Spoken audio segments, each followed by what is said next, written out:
Hey boys, welcome back. Aster is going insane right now, and I'm going to give you my buy zones if we do get a pullback or some breakout trades and my exact price targets for 2025 for Aster. But before we go that, by the way, I am long Nasdaq. Just to give you an idea, we tapped in the 15-minute order block right here, and I think it might be time for a little bit of upside.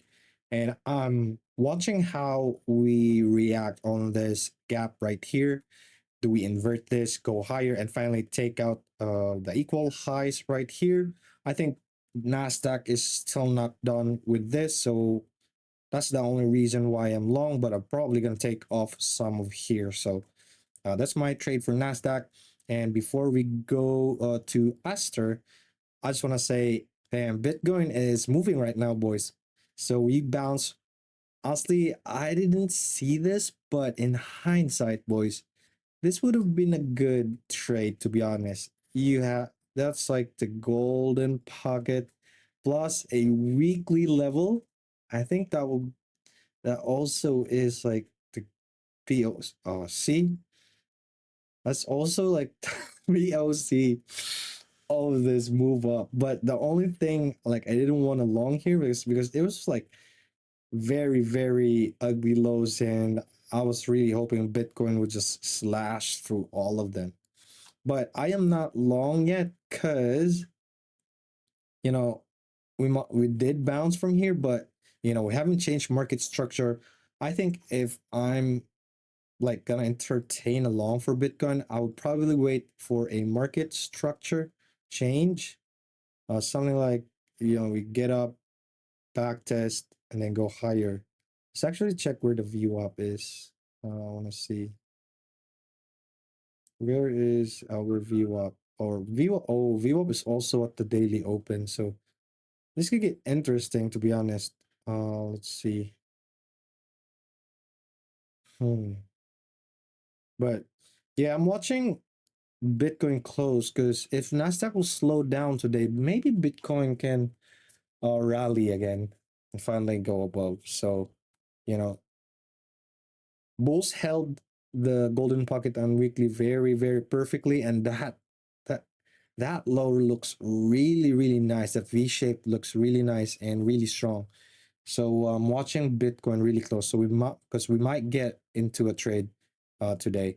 By the way, I almost forgot, boys. If you're not subscribed yet, please subscribe to our channel.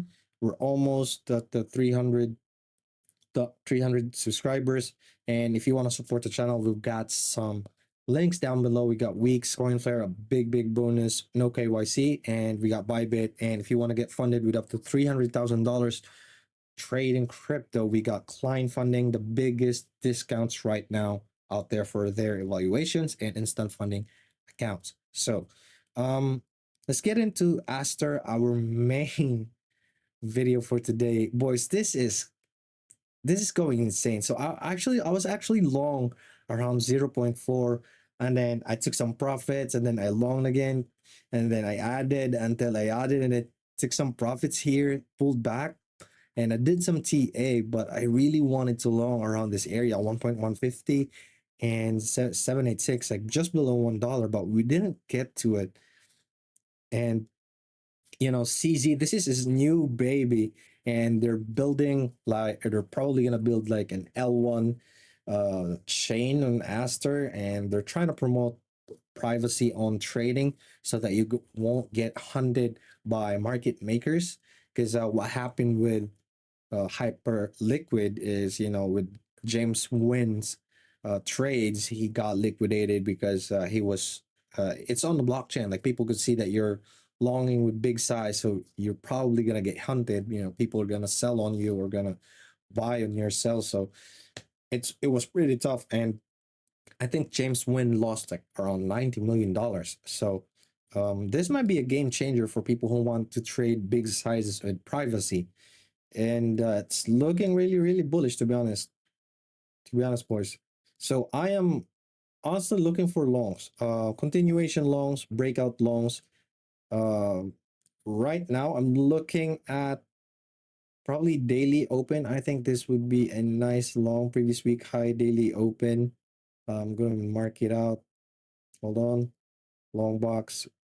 Uh, that would be a nice long for Aster. And then let's check the anchored view up where this is going to be. Yeah, PDEQ as well. So I'll give it a go. I'll have one for PDEQ as well.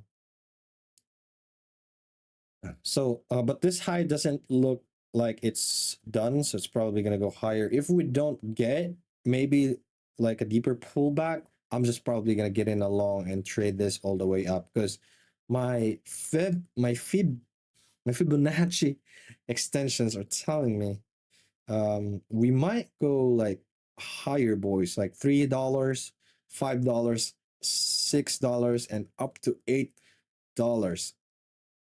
So it's looking really strong, and you know, CZ is not just soft shilling this; he's hard shilling it across timeline on CT.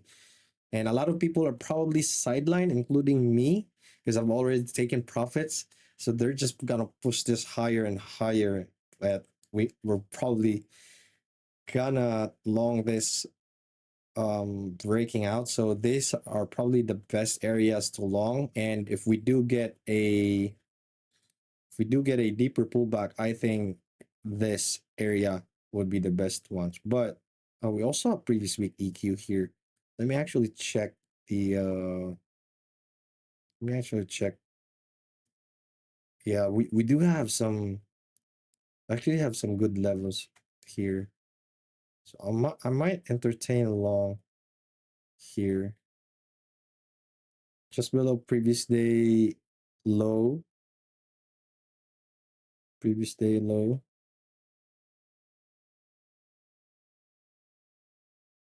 Wait, why can't I click this? There you go. Yeah, you have a goal. You have a point of control. Value area low. Weekly open. I think this is going to be a strong level in my opinion. And if it doesn't hold, we got previous week EQ. We got some levels down here. So those are my buy zones for Aster, and then you trade this all the way up until $8. Because remember what happened with FTX when Binance tried to take it down? So there's a lot of speculations right now that he is trying to bring down Hyperliquid too. And look at Hyperliquid, boys. A lot of selling pressure. Arthur Hayes is selling, has sold a lot of his Hyperliquid, including Ansem. So, you know, it might be time for people to actually finally take profits for Hyperliquid, and this is probably going to go down. And I think the next support for Hyperliquid would be around this area. Most trade area would be here because this support criteria is we're probably gonna lose it now. So we're probably gonna come down here, start trading here, and maybe consolidate here for a while. But it is dumping, and people are probably bridging or, you know, and going to Aster. So these are my level, boys. Price targets, we got $3.6, $5.1, $6.6, and $8. So that is it for this video. We had some updates for Bitcoin. Let's actually look at it one more time. So I think these shorts are honestly still valid. This is going to be like a very, wait, let me try. So maybe the shorts are going to be a lot lower now. So I think I actually might have to change this, but let's look at some levels. Hold on, it's still loading, but all right, let's actually update this level. Oops. Come on. My indicator's not loading right now. Come on, show up. Come on, man. Wait, let me start off the weekly. We got weekly level right there. We have a daily. Yeah, I think this is like a very, very strong level in my opinion, to be honest. And probably probably this one's a strong level to short as well. So I'm keeping the shorts like open. Yeah. The only thing you're gonna, the only thing I would say Bitcoin's gonna be bullish if we get above this two levels right here. Make it or break it level for Bitcoin. Because remember, we still have a lot of liquidity to take out below relative equal lows. So yeah, that's my simple save for Bitcoin. We haven't really moved a lot, so there's not much to. Oh, that's also the POC. Damn, I didn't see that. But yeah, still looking fluffy. So just be patient. We're closing to ending the month, and I don't really want to rush into trades. So yeah, that is it for this video. My Aster is looking really, really strong, boys, and I think this is going for another price discovery. It's gonna be fun. But these are the levels to look out for Aster. So thank you for watching. See you on the next one, boys.